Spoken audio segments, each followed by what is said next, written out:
Olá, meus amigos, meu nome é Túlio, estou aqui de volta hoje trazendo mais um conteúdo em vídeo para vocês de um assunto muito relevante e que tem sido causa de muita preocupação e problemas, vamos dizer, para muita gente, né? O assunto diz a fixação mental ou em torno da fixação mental. Então nós vamos discutir um pouquinho o tema, é um vídeo bem rapidinho, vou procurar fazer ele breve, né? Mas com mensagens importantes que depois vocês podem se aprofundar nelas com a bibliografia que eu vou deixar aqui para vocês, tá? Bom, vamos lá. Então, como eu disse, né? Em torno da fixação mental, nós vamos trazer aqui pensamentos e propostas de solução baseadas na doutrina espírita, codificada por Allan Kardec, começando lá em 1857 com o Livro dos Espíritos. E o tema é um tema super atual que tem sido motivo assim, de muita discussão e até de muita preocupação, eu diria, na família, no trabalho, com os pais, com os filhos, enfim, para a saúde mental de todos, né? É um tema que, como vocês vão ver, ele parece simples, mas não é. Então nós vamos tentar trazer uma visão bem ampliada para vocês, não só desta existência terrestre, como também o que acontece em outras existências e até no mundo espiritual, né? Então o que são ideias fixas, né, pessoal?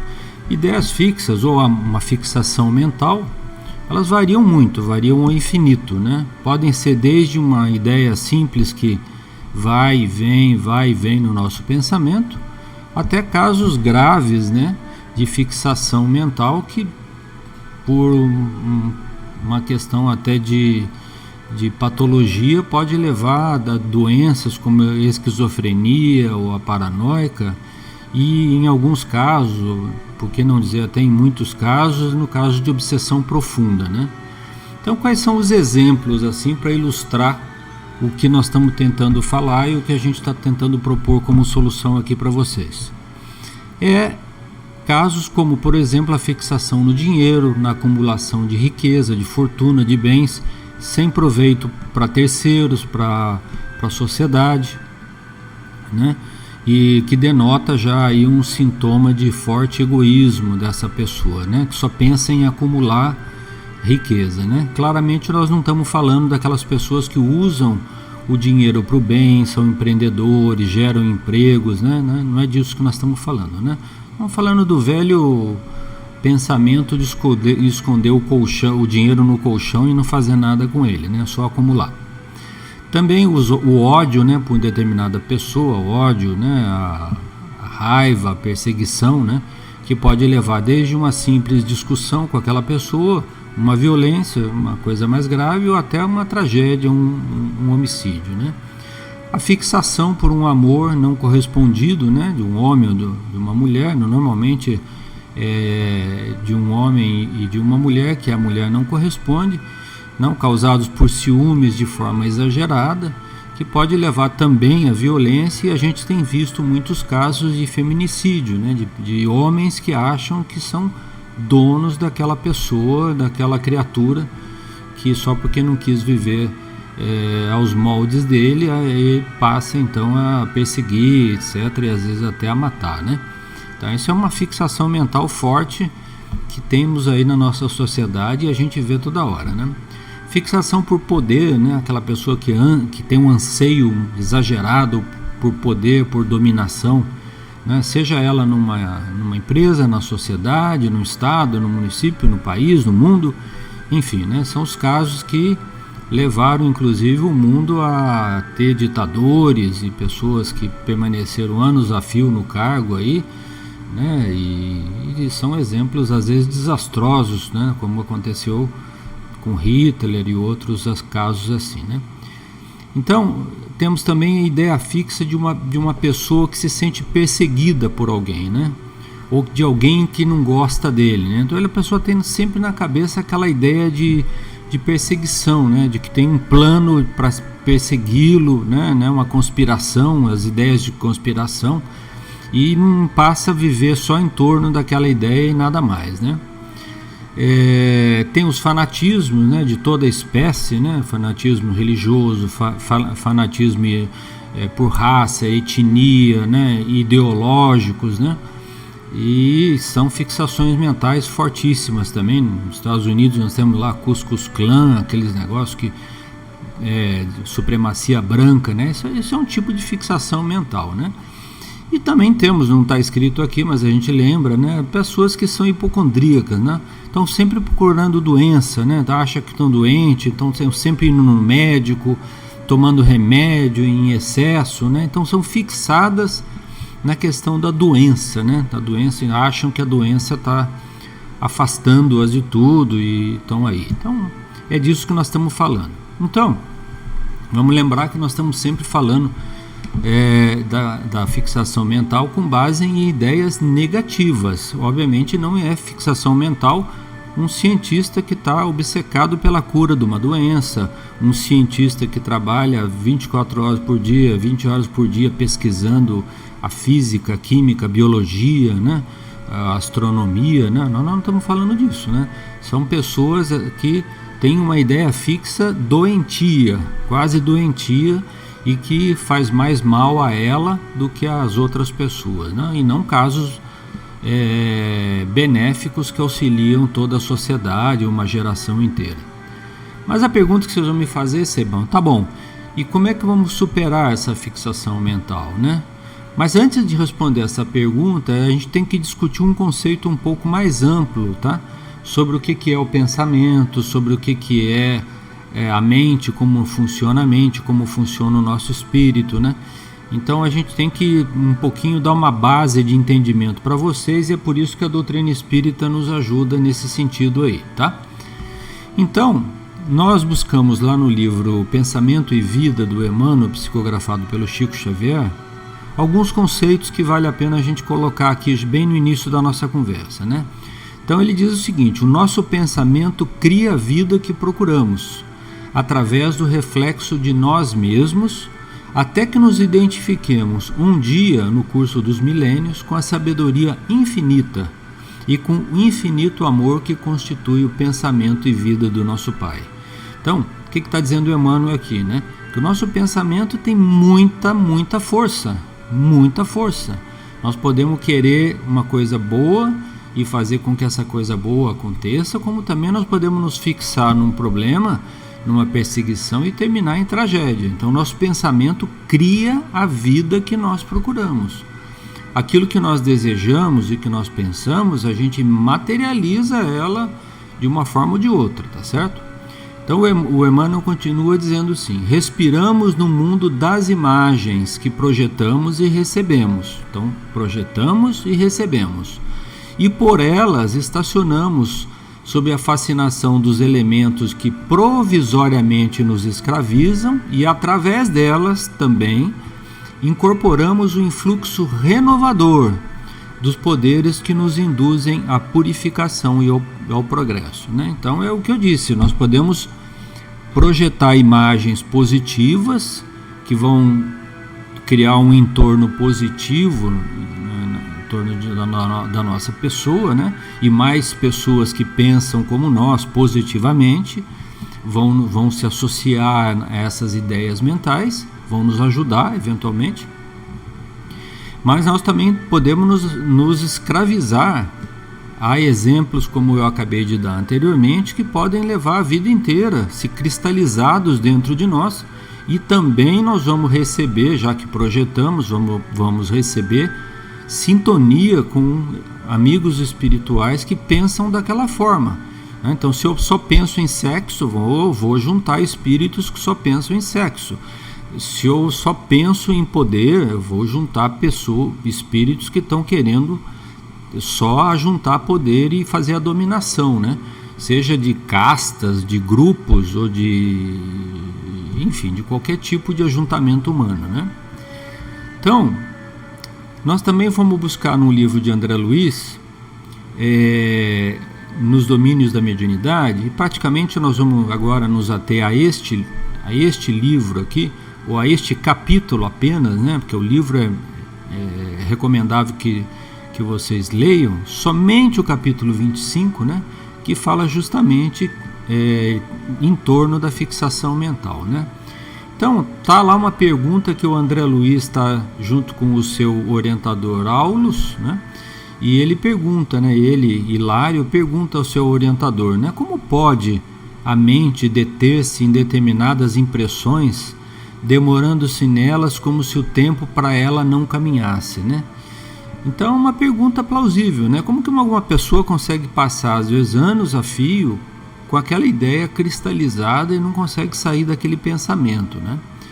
Então o orientador responde a ele, né? É imprescindível compreender que depois da morte do corpo físico prosseguimos desenvolvendo os pensamentos que cultivamos na experiência carnal, e não podemos esquecer que a lei de Deus, traça princípios universais que não podemos trair. Subordinados à evolução, como avançar sem lhe acatarmos a ordem de harmonia e progresso? A ideia fixa pode operar a indefinida estagnação da vida mental no tempo. Então, gente, traduzindo isso de forma muito simples, Deus criou leis universais. Toda vez que nós nos afastamos dessas leis por orgulho, por vaidade, por crueldade, por violência, nós vamos estar nos arrastando ao lado terrível da vida e vamos, portanto, contrariar a lei de Deus, né? Que são leis universais, né? E se a gente então não cultivar um pensamento positivo, um pensamento adequado, como nós já falamos anteriormente, nós vamos nos escravizar e as leis universais vão nos colocar subordinados a esses pensamentos, né? Se a gente então não voltar num esforço íntimo próprio muito grande, na ordem, na harmonia, no progresso, no pensamento positivo, nós vamos ficar escravo daqueles pensamentos que a nossa própria mente nos criou e será então alimentado por irmãos nossos desencarnados, né? Por isso que essa live aqui, eu falei lá no início, que tem como base a doutrina espírita, porque nós estamos olhando os dois mundos, né? E aí, gente, vale a pena aqui dar uma paradinha só para dizer uma coisa, né? Aqui nós vamos explicar para vocês que a vida nós somos espíritos eternos. Tem fixações mentais que nós já não sabemos mais onde ela começou. Se começou no corpo carnal, enquanto a pessoa era viva, entre aspas, né, encarnada, ou se começou lá no mundo espiritual. Nós não sabemos mais, porque como somos espíritos eternos, temos centenas ou milhares de reencarnações, essa ideia fixa pode ser trazida congenitamente quando nós reencarnamos, a gente vai explicar por que um pouco mais à frente, ou nós podemos cultivá-las aqui num desvio de caminho, de rota do bem que nós aqui deveremos estar praticando, né? Então o que fala o Emmanuel aqui? Ele fala o seguinte: quando não nos esforçamos por superar a câmara lenta da angústia, a ideia aflitiva ou obcecante nos corrói a vida mental, levando-nos a essa fixação. Chegados a essa fase, né, a esse ponto, né, o tempo como que para, como se cristaliza dentro de nós, porque nós passamos então a gravitar, né, em espírito em torno daquele ponto nevrálgico lá do nosso desajuste, né, como se fosse a Lua em torno da Terra, né, fica gravitando somente em torno daquilo, a gente só fica pensando em torno daquilo. Então a cristalização mental acontece por espírito tanto encarnado quanto para o espírito desencarnado, né? Não vamos nos iludir, né? Então qualquer grande perturbação interior, né, chame-se paixão ou desânimo, crueldade ou vingança, ciúme ou desespero, pode, olha bem gente, pode imobilizar-nos por tempo indefinível em suas malhas de sombra, quando nos rebelamos contra o imperativo de marcha incessante no supremo bem. Então, quando nós nos fixamos, né, nessas paixões desvairadas que foram faladas aqui, crueldade ou vingança, nós podemos nos reter por séculos, às vezes naquela fixação mental, né?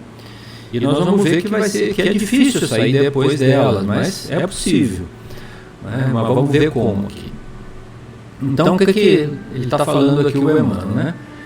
Quando nós não conseguimos nos desvencilhar desses pensamentos, né, de flagelação e derrota, né, através do quê? Do nosso trabalho constante pela renovação, pelo progresso, nós nos transformamos em fantasmas de aflição e desalento, né, mutilados nas nossas melhores esperanças, né, ou assim encafurnados em nossas chagas íntimas, né? É aquele pensamento que não sai mais de dentro de você e você só consegue viver em torno daquilo lá, causando então, como eu já disse anteriormente, até doenças, né? Patologias, paranoias, né? O que são paranoias? É uma pessoa que tem um problema, acha que alguém está perseguindo ele, ou acha que vai morrer, acha que a mulher está traindo ele, enfim, são paranoias que a gente cria quando a gente não procura nos renovar intimamente, né? Aqui, né, gente, é importante dizer o seguinte, já vou falando algumas coisas assim relevantes, né? Nós temos que de vez em quando parar, fazer uma faxina mental, né? Ver o que está acontecendo, como nós estamos pensando, o que nós estamos pensando, né? Quando nós acordamos, até a hora que vamos dormir, como é que é a nossa rotina, né? Será que é uma rotina saudável ou nós estamos constantemente preocupados em falar mal de alguém, perseguir alguém, achar que alguém está nos perseguindo, né? Então a gente tem que policiar o nosso pensamento, né? E na hora que a gente for dormir, descansar, eventualmente, né? Fazer uma prece, orar a Deus e procurar uma leitura agradável, uma leitura que fale de coisas positivas, né? Mesmo um filme, um livro que fale de coisas positivas, para a gente se desligar de pensamentos negativos que às vezes nós mesmos criamos e estão sendo retroalimentados lá pelo mundo espiritual inferior, né? Não que sejam criaturas más, mas que estão afinadas com esse pensamento, né? O nosso pensamento atrai aquilo que a gente pensa, né? Eu já expliquei. Bom, então agora vamos lá, né, gente? Quando isso acontece na vida, quando estamos encarnados, né, e a morte nos surpreende, né, para usar uma palavra, já que ela é surpresa mesmo para todo mundo, nos surpreende nessas condições, acentuando-nos, né, a experiência subjetiva, aquele pensamento íntimo. Se a alma não dispôs de esforço heróico na suprema renúncia de si mesmo, com muita facilidade irá se emaranhar, né, ou se fixar nesses problemas por anos e anos e às vezes por séculos, tá bom? Na repetição de reminiscências desagradáveis das quais se nutre e vive. Eu não vou comentar, mas vou deixar aqui só o comentário para criar em vocês a vontade de ler o livro, né? 2 capítulos anteriores a esse que eu estou comentando aqui nesse livro, né, nos domínios da mediunidade, o André Luiz, o Hilário e o seu instrutor estavam estudando um caso de obsessão de uma senhora cujo obsessor falava uma língua da Toscana antiga do século X, ou seja, a fixação mental dele, e eu não vou dizer porquê, né, senão vocês não vão ler o livro, já durava 10 séculos, 1000 anos, tá?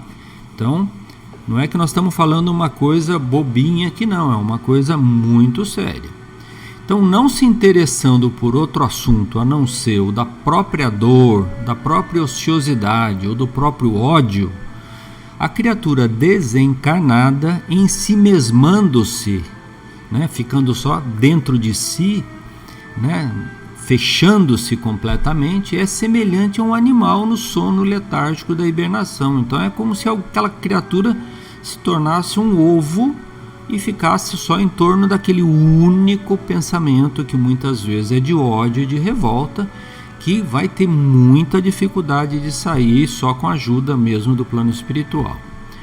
Bom, então quando ela se isola do mundo externo, como diz o Emmanuel, né, vibrando tão somente ao redor daquele desequilíbrio, né, que oculto para, né, para ela, né, que ela se alimenta, se compraz, nada mais ouve, nada mais vê e nada mais sente, além da esfera desvairada de si mesmo.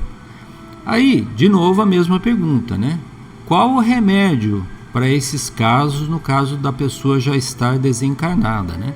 Só existe um, é a reencarnação. Ela pode se dar de 3 modos diferentes, tá, gente? O primeiro caso é quando o espírito espontaneamente, né, isso acontece, felizmente, né, percebe que está insistindo num pensamento, numa ação do mal e se cansa daquele movimento só de maldade, né, e procura ajuda, né? Então, quando ela procura ajuda lá no mundo espiritual, imediatamente ela é ajudada, é conduzida então a uma casa de recuperação. Noutras vezes, né, a criatura espiritual, ela é convencida, aí sim é um convencimento, né, a tarefas de reajustamento no campo do bem, por espíritos bondosos que trabalham nessas esferas tristes assim, né? Muitas delas são mães, hein, gente? Nós estamos falando de muitas mães que trabalham lá no mundo espiritual tentando recuperar seus filhos que estão com o pensamento cristalizado no mal, né? Daí também são conduzidos a casas de tratamento onde elas vão se melhorar, fazer tarefas no campo do bem e se preparar para uma nova encarnação. E terão casos, né, que a gente tem que dizer também, que o espírito não tem mais condição de domínio sobre si próprio, então acontecem as reencarnações compulsórias, ou seja, espíritos elevados, né, de elevada hierarquia, vão lá, conseguem resgatar aquela criatura daquela situação infeliz onde ela se encontra, e ela é então reconduzida a um corpo, a um novo corpo, através de uma mãe abnegada que vai receber aquele espírito, para que ele possa, no contato com a matéria, no contato com a mãe, com o pai, com a família, né, com a sociedade, com os amigos, no trabalho, às vezes se localiza numa entidade religiosa, seja ela de que matiz for, vai encontrando então um caminho de auto-renovação com uma nova existência, onde ela pode esquecer daqueles pensamentos negativos e criar uma nova atmosfera positiva em torno dela mesma, né? Então, é por isso que a gente vê que no caso de semelhantes fixações mentais, né, entidades padecendo deplorável amnésia, né? Então, às vezes os espíritos são conduzidos a reuniões para se comunicarem com os encarnados, né, para tentar tirá-los daquela situação que eles se encontram, e eles não conservam lembrança de quase nada, a não ser dos assuntos que os preocupam. Muitos nem sabem quanto tempo estão desencarnados, né? Às vezes a pessoa está 10 anos desencarnado, 20 anos desencarnados e que estão cristalizadas naquela ideia lá, e só isso que gira em torno da vida dela, né? E tem também as situações que quando a criatura reencarna, ela está tão cristalizada com aquele pensamento que geram moléstias congênitas, né? Que são causadas pelo perispírito, que repassa aqueles gravames para o corpo espírito, para o corpo material, e então esses casos que a gente vê de crianças recém-nascidas com paralisia mental, com paralisia cerebral, com doenças difíceis de compreender ou de se explicar numa única existência, né? Então, vamos lá, né? Como superar? Vamos para a parte boa, né? Como superar essa fixação mental? Basicamente, gente, nós temos que nos pautar a nossa conduta com base na lei de Deus. E onde está escrito a lei de Deus, né? A lei de Deus, Kardec perguntou isso para os espíritos, ele respondeu na sua própria consciência, né? Nós temos na nossa consciência a lei de Deus, nós sabemos discernir o certo do errado, né? ajuda muito, gente, ajuda demais a prática de um trabalho no campo do bem, no campo da caridade, né? Qualquer trabalho, seja ele qual for, ajudar um enfermo numa casa de caridade, num lar de velhos, num hospital, ou dentro da sua própria casa mesmo, que tem uma criatura, um parente enfermo, ajuda demais, porque a pessoa se desliga dos seus próprios problemas e passa a se preocupar com o problema dos outros, né? E nesse momento os espíritos superiores que nos amam profundamente, vêm de encontro para nos ajudar, né? Então todo pensamento do bem ou trabalho no bem é seguido de uma legião de espíritos protetores, anjos da guarda que vão nos ajudar, né? E o lema é não desistir jamais, né, do trabalho de melhoria íntima, né? Tem pessoas que acham que porque tem esse problema, bom, então não faço nada, né? Então não posso ir na casa espírita da paz, eu não posso ir no trabalho da Igreja Católica ajudar lá na quermesse, ajudar na sopa dos pobres. Pode e deve fazer isso, né? Deve fazer esse trabalho sim, porque é esse trabalho que é o trabalho regenerador que a pessoa tem que fazer, né? Então, para ir finalizando, né, como eu disse, esse vídeo aqui é um vídeo curto, né? Eu só queria, antes de entrar nesse aspecto aqui, lembrar um caso que eu acho que muitos de vocês já ouviram, mas o Chico em Uberaba recebia muitas pessoas com sofrimento, né?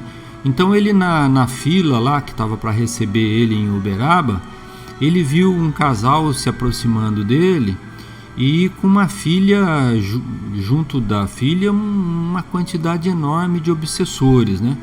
Então o Chico ficou impressionado quando viu aquele casal. O casal chegou, cumprimentou, e o Chico falou: meu filho, vocês têm que fazer um trabalho no campo do bem, né?